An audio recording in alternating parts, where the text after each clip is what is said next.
it into a place that's, I'm going to say, more neutral and not about you as much. Mm-hmm.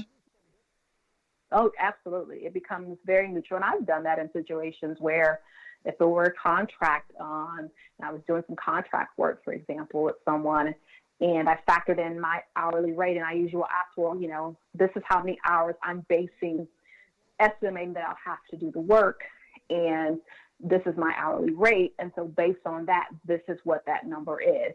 And they usually will understand, oh, okay, got it, absolutely, right? So there's education on both sides. Sometimes people are lowballing you because they just don't know the amount of time that it takes to do what you do. That's where you have to educate them as the expert on you. And there's times where, they're lowballing you because they just think they can. And then that's where you also have to educate them on the expert of you and say, well, that's not going to work for me because this is what the market rate says I should be commanding. And I know that you want me to bring my best here. And so in order to do that, this is what it's going to require for me to be here. So knowledge is power, right? It's really being able to have it and go forward. And that's part of the way to build self-confidence, because you've done your work and you know what's out there in terms of what you can be paid. And I think money's difficult, as I know, but in terms for women, that it's really nice to be able to have some concrete, not about you steps to overcome that. So I appreciate that. I think that's really helpful. Let me ask you another question. I know you're particularly focused on helping underrepresented women. I sort of have a question about, do you think that the unique and unconscious inner struggles of your audience has made it even harder for them to pursue their dreams? Sure. I think it's impossible so a couple things. One is that I definitely, as I am a Black woman, so I uniquely understand and have experienced a lot of what Black women experience. But I would definitely say that the message of confidence and self-worth is not just defined to me for Black women. It is one for every woman. I've talked to many women around the world who struggle with that. So I definitely would not pigeonhole myself to that space. But I would say that the unique experiences of women of color in particular can and has definitely made it more challenging for us to understand and really articulate and command our worth in different settings, because it's impossible to not factor in cultural and racial and then layer on gender when you talk about experiences in the workplace as well as in entrepreneurship. The numbers are there and they're not lying. More when the amount of funding that female startups get and then female startups of color get is dramatically different than that for men, right?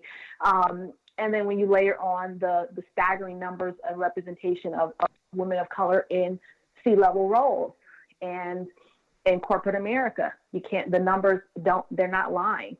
And so when you see all of that and you have dreams and goals and you say, well, but I don't see anyone that looks like me up there. I don't see anyone that looks like me that's successful in that business, or as many of us, it definitely does paint, and it can paint a grim picture. And so, yes, that definitely has impacted it. And I think it becomes a personal action to say, well, what am I going to do in the way that I define success? What can I do for me? And what can I do to? And what have you do that? And what have you done to do that? I mean, I think one. Go ahead. No, I just wondered in terms of what have you learned sort of in your career to be able to say, I'm going to do the best that I can and overcome the fact when I look around me, I don't see anybody like me. How can you build, I don't know, actionable ways to go forward? Sure. I think the one thing is I call it owning my yes. I can't control what you say to me, but I can control what I say to myself.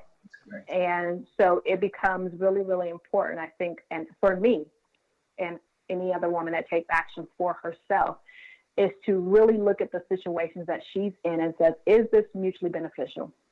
Mm-hmm. Does this situation, does this role, does this entrepreneurship, situation, does it really work for me? And how do I make it successful for me? And oftentimes, it may look dramatically different, or it might look different. For example, if you think about a lot of women of color in corporate America, and I look at myself and I say, okay, am I being celebrated where I am? Am I being supported where I am? If I'm not, why am I still there?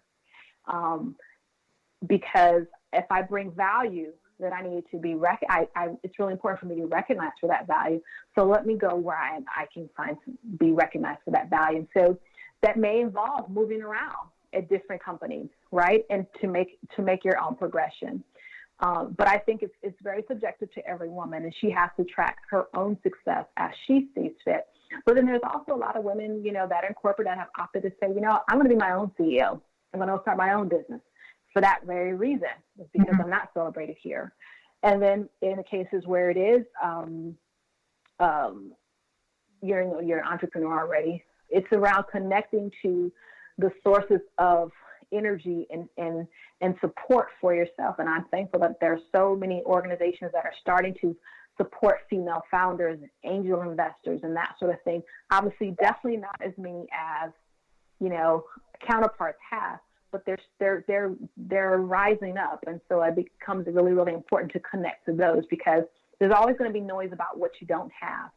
Now, it becomes really important to be intentional about connecting to the information and the sources of inspiration that say yes to you.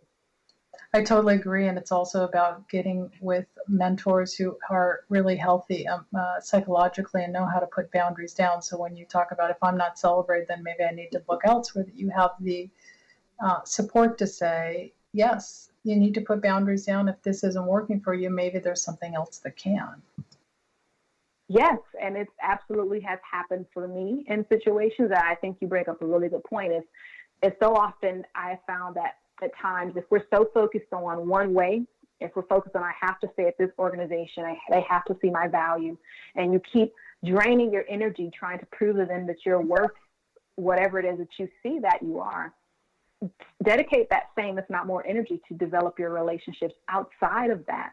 And create opportunities for yourself. And that actually has worked for me as well. As I've gotten promotional opportunities with other companies because I continue to develop my network and raise my hand and say, I'm ready for this. And I got people and sponsors and mentors that said, yes, we know you are. We know the value of your work. We're gonna give you the opportunity.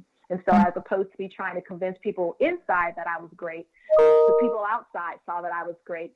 And as a result, provided opportunities. That's great. I wanted to say, we're going to have to stop there, but I wanted to say I thank you so much, Velera, for joining me today and being so open and sharing today with our listeners your inspirational psychological journeys. Where can people reach out to you to learn more about your work?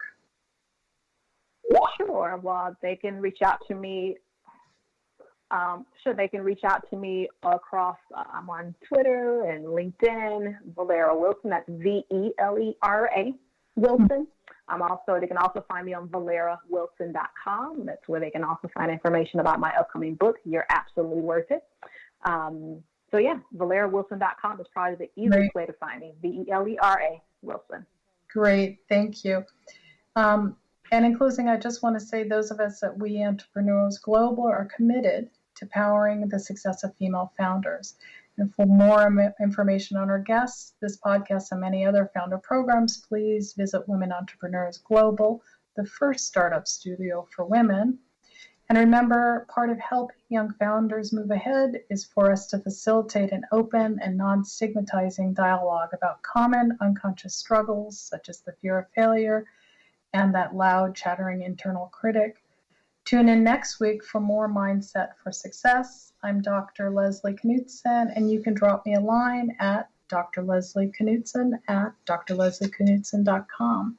Thanks so much, Velera. I I really appreciate you being here.